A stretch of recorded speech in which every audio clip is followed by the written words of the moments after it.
dias depois, houve um casamento no povoado de Caná, na região da Galileia. E a mãe de Jesus estava ali. Jesus e os seus discípulos também tinham sido convidados para o casamento. Quando acabou o vinho, a mãe de Jesus lhe disse: o vinho acabou. Jesus respondeu: não é preciso que a senhora diga o que eu devo fazer. Ainda não chegou minha hora. Então ela disse aos empregados: façam o que ele mandar. Ali perto estavam 6 potes de pedra, em cada um cabia entre 80 e 120 litros de água. Os judeus usavam a água que guardavam nesses potes nas suas cerimônias de purificação. Jesus disse aos empregados: encham de água esses potes. E eles os encheram até a boca. Em seguida Jesus mandou: agora, tirem um pouco da água desses potes e levem ao dirigente da festa. E eles levaram. Então o dirigente da festa provou a água, e a água tinha virado vinho. Ele não sabia de onde tinha vindo aquele vinho, mas os empregados sabiam. Por isso ele chamou o noivo e disse: todos costumam servir primeiro o vinho bom, e depois que os convidados já beberam muito, servem o vinho comum. Mas você guardou até agora o melhor vinho. Jesus fez esse seu primeiro milagre em Caná da Galileia. Assim ele revelou a sua natureza divina, e os seus discípulos creram nele. Nós lemos aqui um milagre muito especial e significativo do ministério de Jesus, porque Jesus aqui na terra operou muitos milagres. E nós temos 4 evangelhos, irmãos, que a gente vê dezenas e dezenas desses milagres sendo descritos, né? Agora, João, ele selecionou só 7 milagres e colocou no seu evangelho, tá? A maior parte deles você só encontra no Evangelho de João mesmo, né? Com exceção ali da multiplicação dos pães que está nos outros evangelhos, os outros milagres que Jesus operou você só encontra no Evangelho de João. A outra coisa interessante sobre milagres em João, que é o único evangelho que chama os milagres de Jesus de sinais. Chama de quê? Sinais. O que é um sinal? É um símbolo que significa alguma coisa. Amém? É um símbolo que significa algo. No capítulo 6 de João, Jesus chega a falar: vocês não entenderam o significado dos meus milagres. O que mostra para a gente o quê, irmãos? Milagre tem significado. Eu estou diante de pessoas que já receberam milagres em suas vidas. Quem já recebeu um milagre na sua vida? Deixa eu ver. Esse milagre tem significado. Entendeu? Ou seja, Jesus te curou, solucionou um problema, fez uma provisão, operou um milagre na sua vida com um propósito. E Deus quer que você entenda o propósito. Vocês já imaginaram? Eu tenho problema na perna, não ando direito, é assim, assim, assim. Aí um dia você está na presença de Deus, busca a Deus, Jesus pega e cura a sua perna. A pessoa fala: ai, que bom. Fazia tempo que eu não ia numa balada, misericórdia. Estava doidinho, né? Via minhas amigas tudo, meus amigos tudo indo para a balada. E eu não podia por causa dessa perna, agora eu posso ir. Entendeu o significado do milagre, essa pessoa? Não está entendendo. Acha que Jesus curou a pessoa para isso? Claro que não. Eu tenho que entender o propósito dos milagres que Jesus operou na minha vida. E João aponta para isso. Os milagres de Jesus são sinais na nossa vida, sinais que a gente tem que compreender, né? Tem que compreender. Às vezes, quando eu pregava para o meu irmão mais novo, eu me converti primeiro que o meu irmão mais novo. Só que minha família foi para a igreja por causa dele, porque pegou uma doença, ele tinha uns 5 anos de idade, e já não se sabia o que fazer para ele ser curado. Aí a Casa da Bênção começou lá em Mauá. A minha mãe, que nunca gostou de igreja de crente, ela foi. E chegando lá, achou que não era uma igreja de crente. Foi tapeada. Né? Aquelas músicas que cantava também na igreja católica. Aí ela, né? Aí foi. Chegou lá, levou uma peça de roupa do meu irmão, depois levou a peça de roupa do meu irmão para casa. No outro dia, meu irmão estava curado. Ele tinha 5 anos, hoje ele tem 54 anos de idade. Né? E às vezes eu pregava para ele, a gente trabalhava junto ali no Ipiranga, numa empresa ali, e eu pregava para ele, que a vida dele dava sexta-feira, sumia, ia para as baladas, aquelas coisas todas, era fim de semana todo fora, e eu falava para ele: Jesus te deu vida, mas te deu com um propósito. Ele tem algo a fazer na sua vida.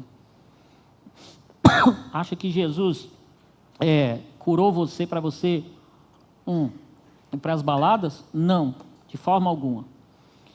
Demorou um pouquinho, mas um dia ele entregou a vida para Jesus, é obreiro, prega a palavra de Deus. Hoje é uma benção, né? Às vezes eu falava assim, cadê o Tiago? Veio hoje, irmã? Olha o Tiagão lá. Tiago, Deus livrou ele da morte, né? Tiago, Deus livrou ele da morte. Mas para quê? Para que livrou ele da morte? Para continuar a vida do mesmo jeito que antes? Não, é porque tinha algo a fazer na vida dele, tá? Milagres são sinais de Deus na nossa vida, sinais. A gente pode virar as costas para esses sinais? Pode, depois as consequências vêm. Entenderam, gente? Aí as consequências vêm. Agora, eu falei que esse milagre aqui que Jesus operou tem uma outra característica importante. Está escrito aqui que ele foi o primeiro milagre que Jesus operou no seu ministério terreno. O primeiro. Bom, isso é bom para a gente saber o seguinte, que historinha de Jesus quando era criança, fazendo milagre, não é verdade. Tá, gente? Tá cheio de evangelho apócrifo por aí, que conta a história de Jesus, que ele era pequenininho, fazia passarinho de barro e soltava e ele saía voando.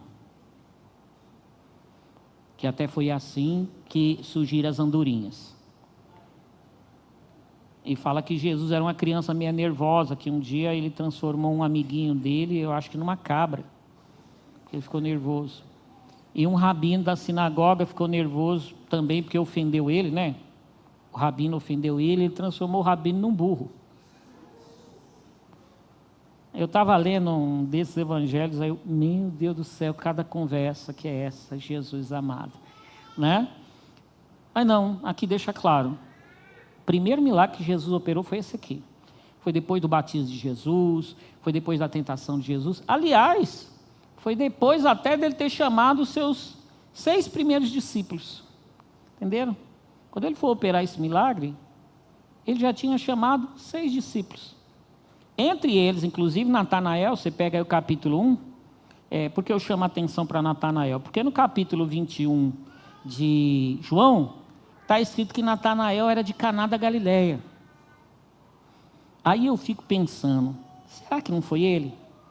Será que não foi através dele que Jesus recebeu o convite para ir nessa festa de casamento? Né? Então, olha que interessante.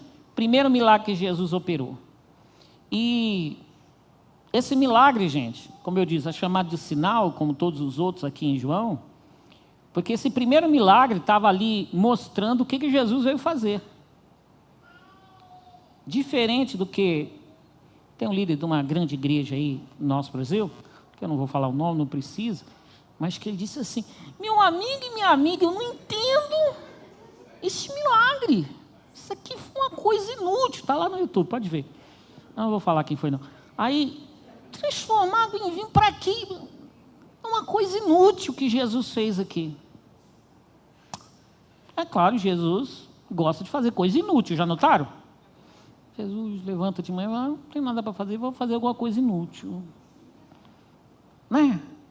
Lá que era o quê? Uma coisa inútil, ele fez o quê? Uma magiquinha para entreter os outros? Não, irmãos. Sabe o que Jesus estava fazendo aqui? Mostrando o que ele veio fazer. Ele veio aqui transformado em vinho. E só ele pode fazer isso. Você pode ver que todos os outros milagres, tudo que Jesus fez nos outros capítulos, tem a ver com isso, ele transformando água em vinho, ele transformando a vida de pessoas, ele transformando circunstâncias, ele mudando completamente circunstâncias, né? Então, não, isso aqui não foi um milagre inútil, isso aqui foi um milagre com todo significado, tá bom?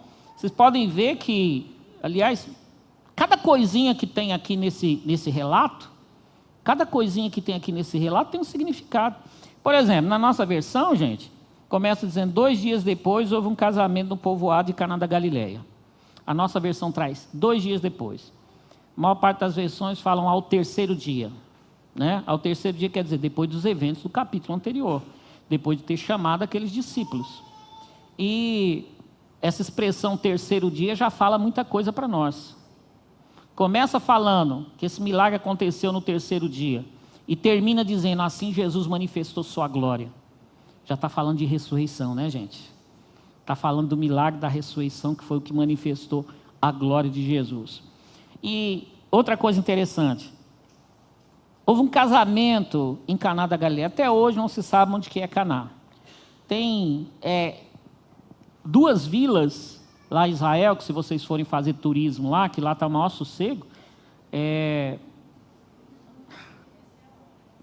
tira uns dias, vão lá, porque lá está bom demais para fazer turismo. Aí, tem 2 vilas que se propõem a ser Caná da Galileia. Uma delas, inclusive, você chega lá, você já ganha um copinho, um cálice com vinho. Mas é claro que aquele ali não foi água que virou vinho. Mas é uma tradição ali. A verdade é que não sabemos ao certo onde é essa vila de Caná da Galileia. Só que Jesus e seus discípulos também tinham sido convidados para o casamento. É outra coisa interessante acerca do ministério de Jesus, gente. Ele era um pouco diferente de João. João vivia no deserto, se vestia com a roupa de pele de animal, um cinto de couro, comia gafanhotos e mel silvestre. Aí tem gente que fala, mas esse gafanhoto era uma frutinha. Não. Gafanhoto mesmo. Gafanhoto e mel silvestre. Então João era aquela pessoa, aquele profetão assim, assustador, né? Mas foi como Jesus o chamou para ser. Já Jesus, irmãos, pelo que mostra no ministério dele, ele tinha uma vida social bem ativa. Aliás, como diz o Cláudio Duarte, onde tinha um lanche, Jesus estava lá. Onde tinha um jantar, Jesus estava lá. E pelo jeito o homem gostava de comer, porque ressuscitou, os discípulos duvidaram, ele falou, tem alguma coisa de comer aqui? Para provar que ele tinha ressuscitado. A prova dele, tem alguma coisa para comer? Entenderam? Vai ver morrer da fome. Então, Jesus tinha uma vida social. Uma vida social. O que ensina para a gente é o seguinte, gente. Ao mesmo tempo que a gente tem que tomar cuidado com a vida, tem ou não tem? Ao mesmo tempo que a gente tem que ser leal e fiel aos nossos compromissos com Deus, óbvio. Isso não quer dizer que a gente não tem a nossa vida social no sentido, minha sobrinha vai fazer aniversário, vou não porque eu sou crente. Meu tio está fazendo aniversário, vou não porque eu sou crente. Pare, irmão. Vai lá dar parabéns para ele, em nome de Jesus. Mas lá tem tanta bebida. Não bebe, criatura. Até eu sei disso. Mas lá vão tocar até a Anitta, não dança, criatura. Mas lá vão tocar o Pablo Vittar, não dança, criatura. Entenderam? Agora ir lá dar um abraço nas pessoas, cantar parabéns, pelo amor de Deus, Jesus fazia isso. Jesus fazia isso, né? E, gente, que oportunidade que é para você dar um bom testemunho. Não é você ficar fazendo careta para ninguém, cara feia para ninguém.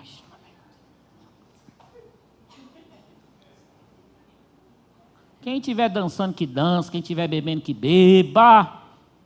Eu estou na minha, estou em paz, estou tranquilo. E vim aqui porque quero abençoar a sua vida. Jesus fazia isso. Entendeu? Ele não estava ali para se contaminar com ninguém. E ele não estava ali para entrar na onda das pessoas, nada disso. Ele estava ali porque, olha, era um momento de festa, de alegria. Ele queria estar ali no meio do pessoal. E é interessante isso, que foi uma festa de casamento. E festa de casamento, gente, naquela época, na maioria das vezes durava uma semana. Entenderam? A maioria das vezes durava. Está vendo, Zé? Não é só a sua família que faz festa de uma semana, não.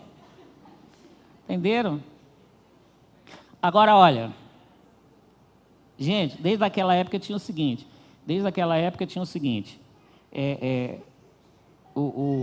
O centro, vamos dizer assim, a cereja do bolo num casamento, gente, era o vinho, né? Só que era assim, você preparava bastante vinho, misturava com água, né? Misturava com água para render. E aí, era o seguinte, no começo eles davam um vinho bonzinho. No começo da festa eles davam um vinho bonzinho. Aí quando a pessoa já tinha tomado 1, 2 goles, dali a pouco, começava a vir vinho batizado. vinho batizado. Geralmente para render bastante. Mas a gente tem que entender o seguinte: aquele vinho, gente, o vinho, na Bíblia o vinho representa alegria, tá, gente? Que era um suco de uva fermentado, né? E desde o Antigo Testamento a gente vê que o vinho representa alegria. É claro que isso não é um texto, gente, para a gente não se preocupar com bebida. A gente tem que tomar cuidado. Entenderam? Todos nós precisamos tomar cuidado? Geralmente você já pergunta, pode beber ou não pode beber? É pecado? Não, a Bíblia fala do pecado de se embriagar. Sim, mas que é uma coisa que a gente tem que tomar cuidado com a vida, tem. Não tem? A gente tem que tomar muito cuidado. E não pegar texto como esse para dizer, tá vendo? Bem que eu estava com vontade de tomar um vinho mesmo. Hoje eu fui na igreja e Jesus falou comigo. Isso aqui é um sinal, fala assim, sinal. Aqui representa alegria, só que, escuta, isso aqui é o tipo de alegria que o ser humano corre atrás, que o ser humano produz. Viu, gente? E a alegria que o ser humano corre atrás e produz é alegria passageira. Entenderam? Tem coisas que alegram o coração do homem? Tem. Só que isso passa logo. Tá, gente?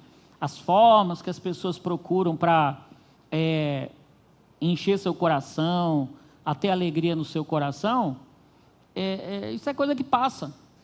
E é pior, irmãos, a pessoa faz algo para encher seu coração porque está vazio, aí se sente alegre por um momento, depois o vazio fica pior ainda. E vai ficando pior, e pior, e pior. Entenderam? Por isso que a gente tem, irmãos, que entender o seguinte: na nossa vida, aqui fala de uma festa de casamento, mas na nossa vida, se a gente quer ter alegria verdadeira, a gente tem que convidar Jesus para estar nela, na nossa vida. Na nossa vida como um todo, isso acontece quando? Quando a gente abre o coração e recebe Jesus como Senhor dela.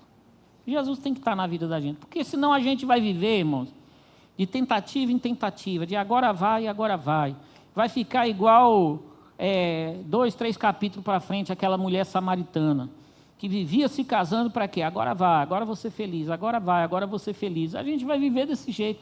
Não, irmãos, uma pessoa infeliz precisa de Jesus na vida. Jesus, vem aqui para a festa da minha vida. Porque senão o vinho acaba. E olha, gente, aqui o vinho acabou. E tem muita gente, irmãos, a gente vive numa época em que uma verdadeira praga que existe, irmãos, é suicídio. E gente tirando a própria vida, não é? E por que isso? Alguém já falou um negócio assim, deixa eu ver se eu me lembro. Que quando a morte é a pior coisa que uma pessoa pode pensar, ela quer viver. Mas quando a vida é a pior coisa que a pessoa pode imaginar, ela quer morrer. Uma pessoa que se mata, gente, é porque não aguenta mais a vida, porque a vida perdeu a graça. Porque acabou o vinho, acabou. Não tem mais graça, nada. E a pessoa não está nem aí em acabar com a própria vida. Mas e aí, gente? É disso que a pessoa precisa, tirar a vida? Não, irmãos, é encontrar a vida verdadeira. A vida verdadeira é Jesus Cristo. Porque, meus irmãos, misericórdia. Se essa vida fosse tudo que há, mas eu e vocês sabemos, irmão, que quando essa vida acaba, tem outra. Não aqui, mas na eternidade. E misericórdia. A partir dessa vida, sem ter chamado Jesus para a festa da sua vida, vocês sabem que só tem 2 lugares, não tem 3 não, nem purgatório tem. Só tem 2 lugares. Um é para aqueles que lavaram as suas vestes no sangue do Cordeiro, para aqueles que convidaram Jesus para a festa, e tem o outro, que eu e vocês sabemos o que é.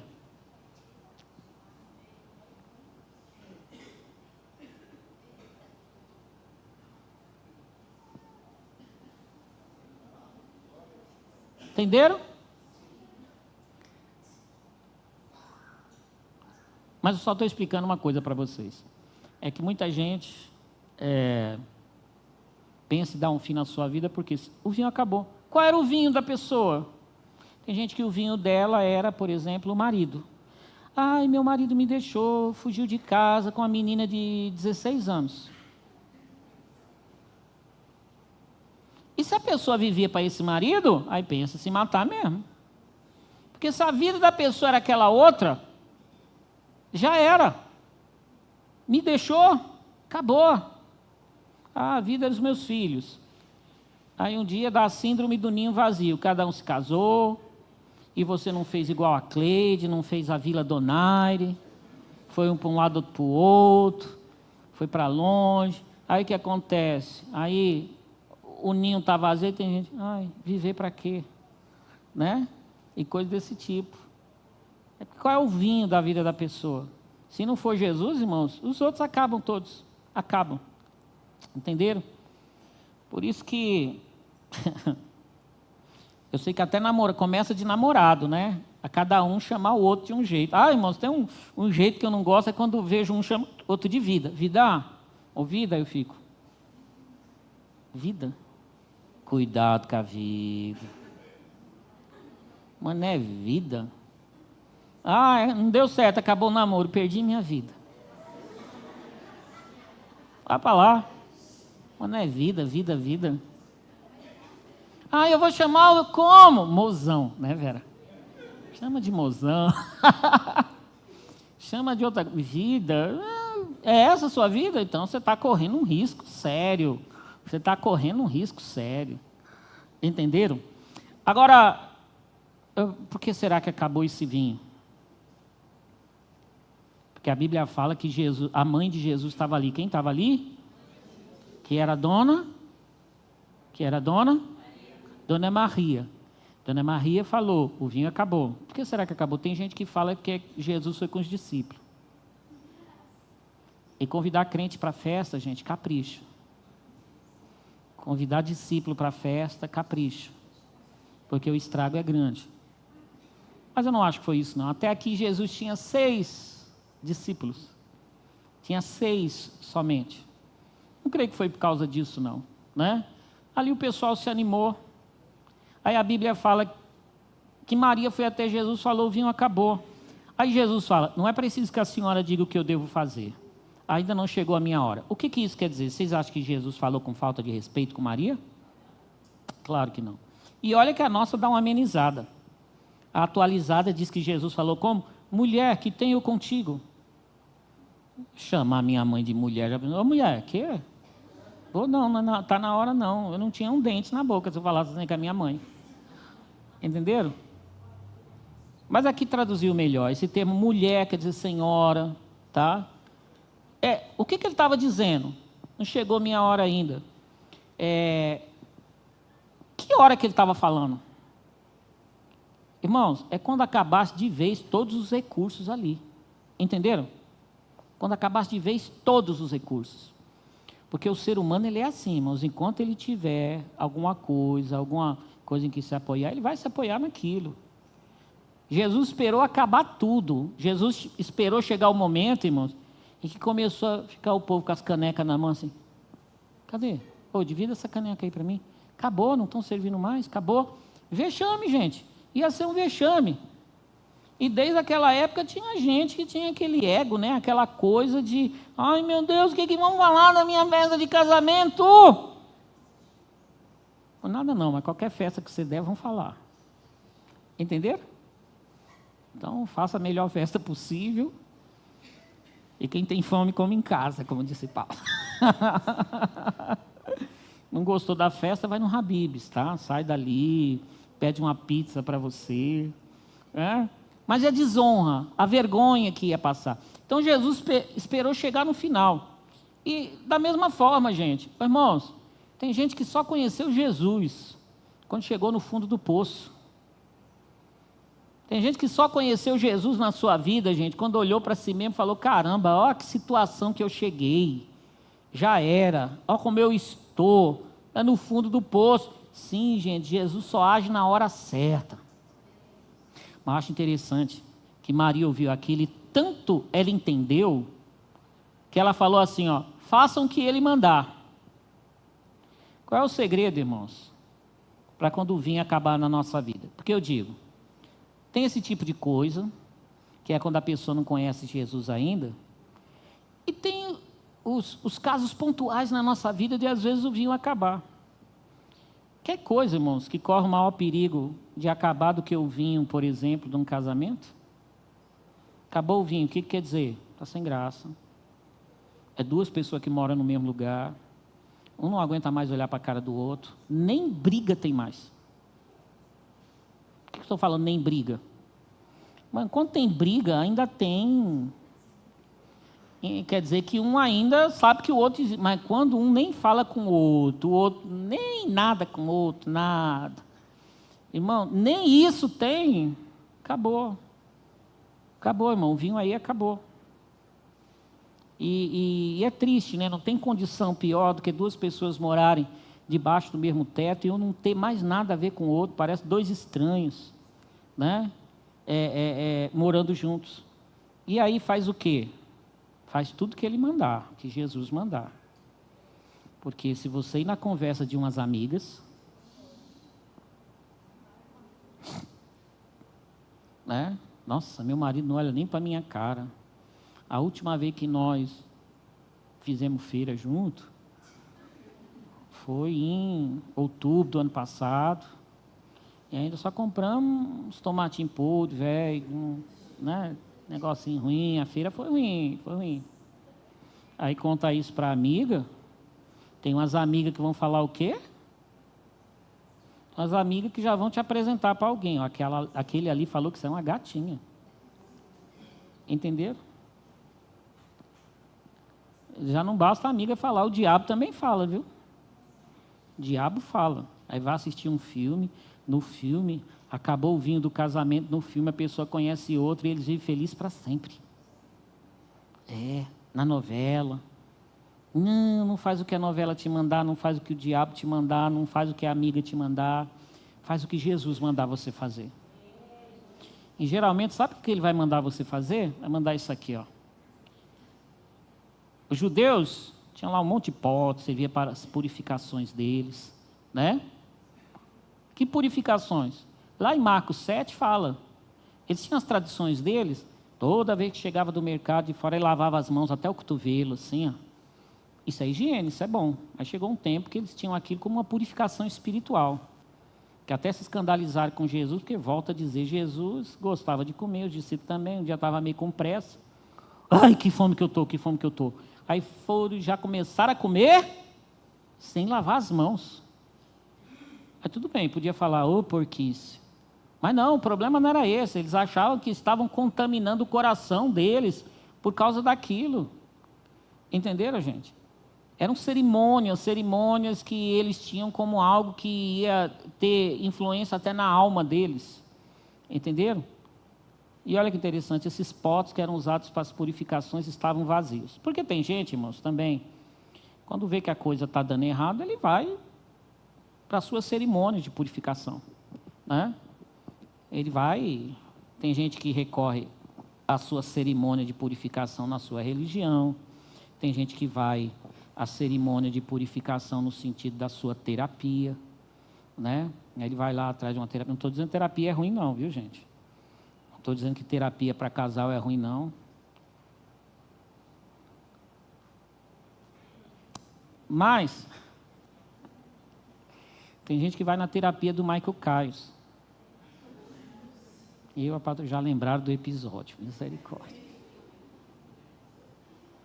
Que vai na terapia errada e ali aprende a abrir ferida um no outro. Não, tem que abrir a ferida para curar. Eu falo, oh my God, né? Enfim, aí acaba descobrindo que os potes estão vazios. Aí Jesus falou o quê? Pega esses potes, que são 6, eram quantos potes? Aí eu falei que eram 6 potes, né? Aí eu perguntei, quantos eram os potes? Acertaram. Estavam vazios. Você sabe que o número 6 na Bíblia tem um significado, viu? 7 é o número de Deus, mas 6 é o número do homem, da imperfeição. O homem foi criado no 6º dia da criação. Aqueles potes também representavam o homem vazio, né? E uma coisa terrível é esse vazio. Aí Jesus dá uma ordem, encham de água esses potes. Encher os potes de quê? Ô, irmãos, eu estava lendo esses dias, tenho lido esse texto aqui. Milagre só Jesus pode fazer, mas o que eu posso fazer, Ele manda eu fazer. Enche água. Trabalhoso? Era.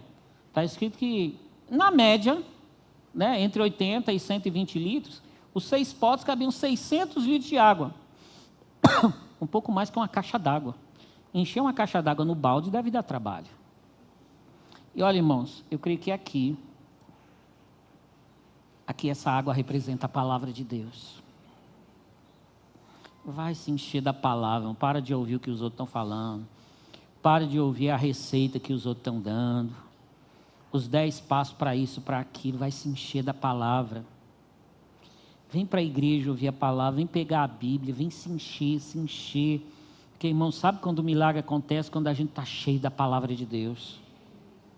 E a gente vive numa época, gente, que a gente vive se enchendo de um monte de porcaria. Entenderam? A gente começa a se encher de porcaria. Mas que bom é quando a gente está vivendo aí esse clima de vinho acabado, a gente vem para a igreja, vem ouvir a palavra. Vem ouvir a palavra de Deus, porque você não pode transformar água em vinho. E, aliás, eu falei, alguns dias atrás eu falei aqui. Tem hora, irmão, que quanto mais você tenta fazer alguma coisa, parece que pior fica. Entendeu? Acho que eu preciso conversar e conversa fica pior. Acho que eu preciso não conversar e não conversa fica pior. Acho que eu preciso dar umas broncas, dar uma bronca fica pior. Então tem coisa que você não tem que fazer. Mas o que você pode fazer? Ouvir a palavra sim. Para de falar e vem ouvir a palavra de Deus. Se possível, traz a outra pessoa. Se possível, traz quem está envolvido. Para ouvirem a palavra. Né? Aí está escrito que Jesus fez assim. Agora tire um pouco da água desses potes e levem ao dirigente da festa. Eu sempre digo, irmãos, que eu não acho que Jesus transformou a água em vinho assim que tirou lá do poço. Acabou de tirar, não está escrito, leva um pouco desse vinho, lá não era água ainda. Mas quando foi, irmãos, quando foi que o milagre começou a acontecer à medida que eles caminharam e iam lá para o mestre de cerimônias, iam lá para o mestre daquela festa. E eles iam caminhando e aquela água foi mudando de cor. Eles iam caminhando e o milagre acontecendo.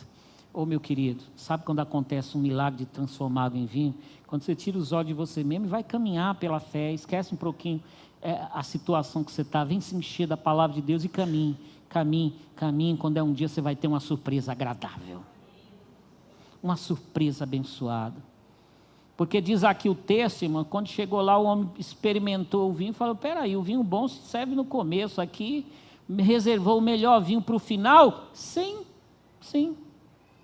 Já é um princípio também, irmãos. Que por mais que a gente tenha experimentado coisas boas em alguma época da nossa vida, em algum setor, eu creio que o melhor, através de Deus, está por vir. Deus não faz só a coisa voltar a ser como era antes, irmãos. Ele faz com que a coisa fique melhor. Aí eu termino aqui com o último princípio para a gente orar. Fica até de pé.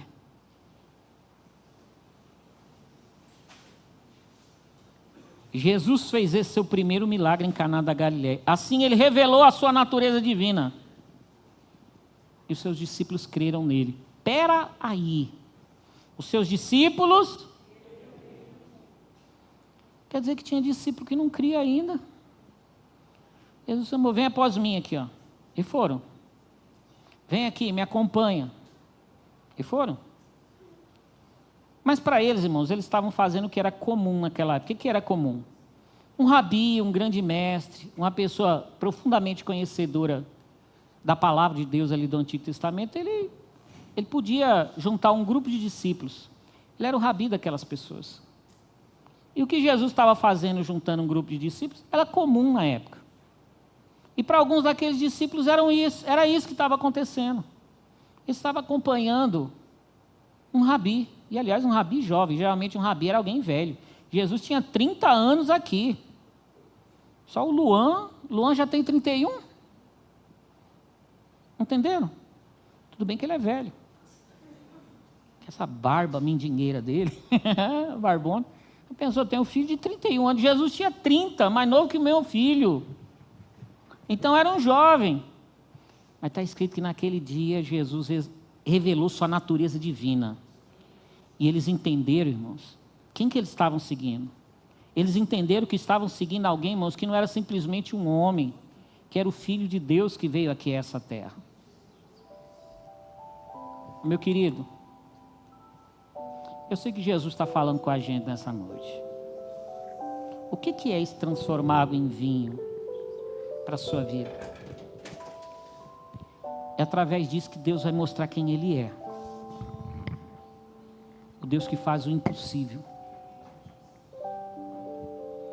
O Deus que pega aquela brasa, gente, que já está... Aquela brasa que está fumegando só, já se apagando. Ele sopra e acende o fogo novamente.